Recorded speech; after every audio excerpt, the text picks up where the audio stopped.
क्या ये सिचुएशन है कि हमारी कोई भी नहीं मान रहा? भूटान, मालदीव,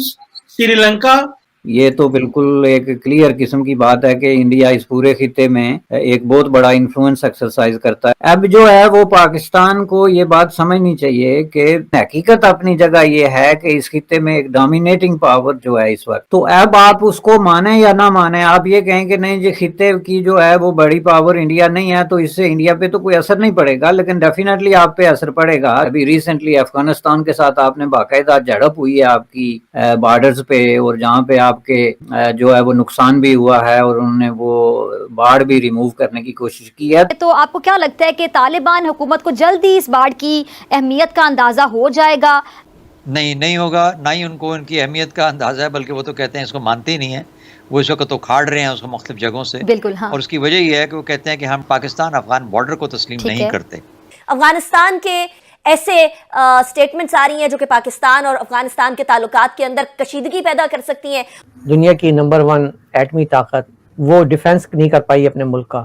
तो अब वो तालिबान जिनके पास कुछ भी नहीं है वो गाड़ियों में सवार होकर आते हैं और आपको भगा देते हैं, आप भाग जाते हैं। तो भागने में PhD किया हुआ है आपने, भागने में नंबर 1 है आप।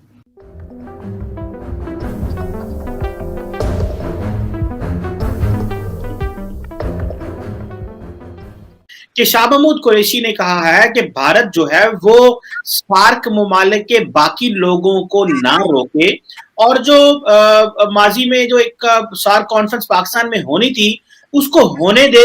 अगर वो नहीं आने चाहते, उनको रिजर्वेशंस हैं, तो वो वर्चुअली अटेंड कर लें। इसका मुराद ये है कि सारे का सारा जो साउथ एशिया है या सारे के सारे जो सार्क ममालिक हैं उसके ऊपर तो इंडिया का कंट्रोल है। तो क्या ये सिचुएशन है कि हमारी कोई भी नहीं मान रहा? भूटान, मालदीव, श्रीलंका खिते में, तो इसमें तो हमने सारा कुछ पहले ही बता दिया कि ये भारत की प्लेट में जाएगा सारा कुछ, ये हमारे पास उसका कोई कंट्रोल नहीं है। तो ये तो एक सेल्फ डिफीटिंग आर्गुमेंट है फॉरेन पॉलिसी की जो लाइनमेंट होती है। नहीं, डिफीटिंग आर्गुमेंट डेफिनेटली है, लेकिन ये एक बहुत बड़ी हकीकत जो है वो बहुत बड़ी एक रियलिटी की रिफ्लेक्शन भी है। ये तो बिल्कुल एक क्लियर किस्म की बात है कि इंडिया इस पूरे खिते में एक बहुत बड़ा इन्फ्लुएंस एक्सरसाइज करता है, specifically all these countries, despite जो स्मॉल कोई डिफरेंसेस हैं वो सब के साथ हैं उनके, जो कि मतलब है दो मुल्क, किसी भी दो मुल्कों में होते हैं वो डिस्प्यूट होता है, लेकिन उसको डिस्प्यूट नहीं समझा जाता, बल्कि वो इस तरह के इख्तलाफात होते हैं जो एक ही करीब दोस्तों के दरमियान या फैमिली के में जो है वो पैदा होते हैं। अब जो है वो पाकिस्तान को ये बात समझनी चाहिए कि साउथ एशियन रीजन में जितनी भी कंट्रीज इस वक्त हैं वो सारी की सारी किसी न किसी तरीके से इंडिया के इन्फ्लुएंस में हैं, और ये इंडिया ने पिछली सार्क कॉन्फ्रेंस में प्रूव कर दिया था। बिल्कुल एग्जैक्टली यही सिचुएशन हो रही थी ना, जिसमें कि ये कोशिश कर रहे थे कि सार्क कॉन्फ्रेंस हो जाए, और उसमें इंडिया ने जो है वो कहा कि हम नहीं जाते तो कोई भी नहीं आया। तो अब ये कहना कि आप उनको आने दें, जिसका दूसरा मतलब ये है कि खित्ते को हमारे हवाले कर दें और आप बैठे रहें, इसका सादा अल्फाज में मतलब ये है कि इतनी सादा किस्म की गूगली जो खेलते हैं ना आपके फॉरेन मिनिस्टर साहब, ये मैं समझता हूँ कि उसी की एक शक्ल है। अब ये जो पूरा प्रोसेस है इसमें बुनियादी सवाल जो हमें मानना पड़ेगा वो ये है कि इस खित्ते में डोमिनेंस किसकी होगी। हकीकत अपनी जगह ये है कि इस खित्ते में एक डोमिनेटिंग पावर जो है इस वक्त वो इंडिया है, due to its size, economy और इन्फ्लुएंस के। यानी जो चीजें मेरिट पे सामने आती हैं आप उनको डिनाई कर रहे हैं, तो फिर आप हकीकत से इनकार कर रहे हैं। तो अब आप उसको माने या ना माने, आप ये कहें कि नहीं ये खित्ते की जो है वो बड़ी पावर इंडिया नहीं है तो इससे इंडिया पे तो कोई असर नहीं पड़ेगा, लेकिन डेफिनेटली आप पे असर पड़ेगा, चूंकि आपके जो मामलात हैं वो उस वजह से बीच में जो है वो काफी मुश्किलात का शिकार हैं। दूसरी चीज ये है कि ठीक है इंडिया का इन्फ्लुएंस अपनी जगह होगा, लेकिन ये कंट्रीज जो हैं साउथ एशियन जो रीजनल कॉन्फ्लिक्ट है उसमें उन्होंने ये इंडिकेशन दी है कि वो इंडिया के साथ खड़े हैं बहुत सारे मामलात में, जो उनकी पॉलिसीज से भी आपको नजर आता है। तो इसलिए मैं समझता हूँ कि जो विजिबल और सामने जो नुकसान सब्सटेंशियल है वो पाकिस्तान का हुआ है, जिसकी वजह से आज आके सिचुएशन ये पैदा हो गई कि पहले तो पाकिस्तान इंटरनेशनली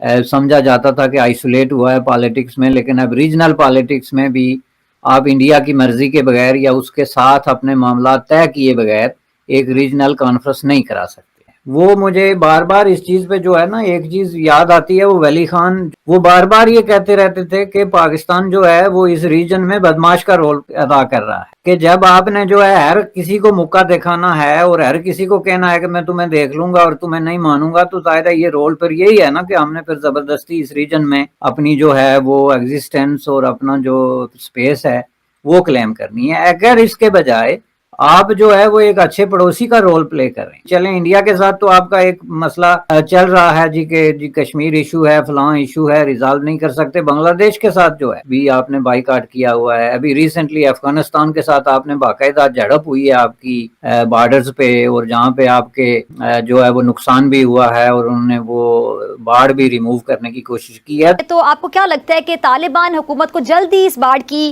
اہمیت کا اندازہ ہو جائے گا، یہ معاملہ حل ہو جائے گا؟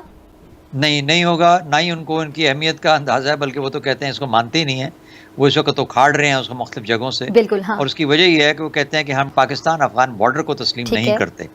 تو ظاہر ہے کہ یہ ایک ایسی پوزیشن ہے جو کہ پاکستان کے ریاستی پوزیشن اور پاکستان کے قومی پوزیشن کے برخلاف ہے۔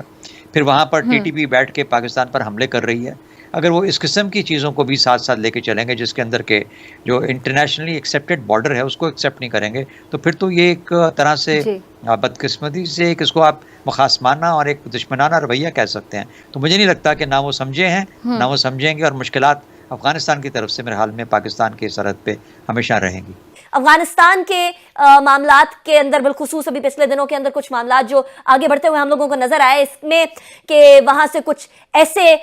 سٹیٹمنٹس آ رہی ہیں جو کہ پاکستان اور افغانستان کے تعلقات کے اندر کشیدگی پیدا کر سکتی ہیں۔ شوکت پراجا صاحب، یہ پاکستان کو کتنا زیادہ اس کے حوالے سے کوشننگ ڈیولپ کرنے کی ضرورت ہوگی؟ معاملات ادھر بھی کشیدہ ادھر بھی کشیدہ، پاکستان کی افواج آلریڈی دہشت گردی سے نمٹ کے ہٹی ہیں، اور اب یہ کمپلیکسٹیز ریجن کے اندر ڈیولپ ہو گئی ہیں۔ پاکستان کو what should be the steps precautionary اور ساتھ ساتھ ریئیکشنری جو پاکستان کو لینے پڑیں گے آنے والے دنوں میں؟ کہ جو انڈیا کی طرف سے چیلنج ہے یا افغانستان کے بارڈر پر چیلنج آتا ہے، قوم پاکستان کی افواج کے پیچھے کھڑی ہے، قوم بالکل ساتھ کھڑی ہے مسلح افواج کے، مسلح افواج بالکل تیار ہیں، اور جو ڈیفنس کیپیبلٹی ہے اپنے محدود وسائل میں رہتے ہوئے اس میں بھی اضافہ کیا جا رہا ہے۔ ڈیورن لائن سے وہ جو ہے ہماری باڑ نکال کے لے جاتے ہیں، کبھی جو تار لگائی جاتی ہے وہ کھاڑ دیتے ہیں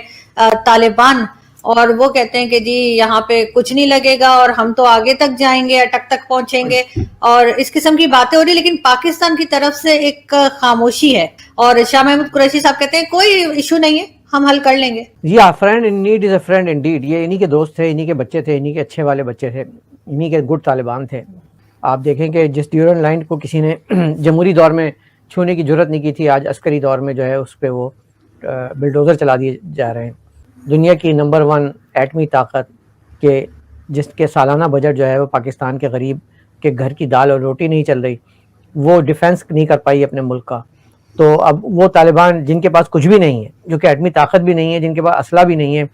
وہ گاڑیوں میں سوار ہو کر آتے ہیں اور آپ کو بھگا دیتے ہیں، آپ بھاگ جاتے ہیں۔ تو بھاگنے میں پی ایچ ڈی کیا ہوا ہے آپ نے، بھاگنے میں نمبر 1 ہیں آپ، سقوط ڈھاکہ سے لے کر اور آج تک اگر ہم دیکھیں کارگل سے لے کر پیچھے ہی ہٹنے میں آپ نے اپنا کردار ادا کرنا ہے، تو پھر کس بات کے نمبر 1، کس بات کا ہم آپ کو بجٹ دیں، کس بات کا ہمارا ڈیفنس ہے آپ کا؟